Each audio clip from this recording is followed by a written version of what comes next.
ఇప్పుడు కొంచెం బానే ఉంటుందా స్వామి? అదే అమ్మా, ఒక మంత్రం రాసిస్తా. డైలీ మీ వాడిని 14 సార్లు చదువుకోమను. వాడికి ఇలాంటి నమ్మకాలు ఏవీ లేవు స్వామి. నమ్మకుంటే ఎలా అమ్మా?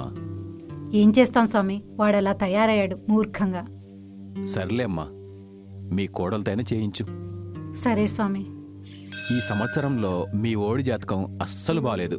ఆరోగ్యపరంగా, వివాహ జీవితంలో, వ్యాపారపరంగా చాలా జాగ్రత్తగా ఉండాలి. ముఖ్యంగా కొత్త వ్యాపారాలు, వడ్డీ వ్యాపారాలు లాంటివి అస్సలు చేయొద్దు. ఏమీ కలిసిరాదమ్మా. వాడు మొన్ననే 30 లక్షలు అప్పు తీసుకొని కొత్తగా ఏదో బిజినెస్ స్టార్ట్ చేశాడు స్వామి. కనీసం మొదలు పెట్టేటప్పుడు మంచిదా కాదా అని సలహా తీసుకోరా అమ్మా. నాకు ముందేం చెప్పలేదు స్వామి, మొదలు పెట్టాకే చెప్పాడు. అమ్మా, మీ వాడి రాశికి ఈ సంవత్సరం అంతా నష్టమే ఉంది. ఇప్పుడు ఏం చేయాలి స్వామి? మొదలు పెట్టేశారన్నారు, ఇంకేం చెప్పాలమ్మా? ఆపటానికి చూడండి, అంతకు మించి ఏమీ చేయలేను.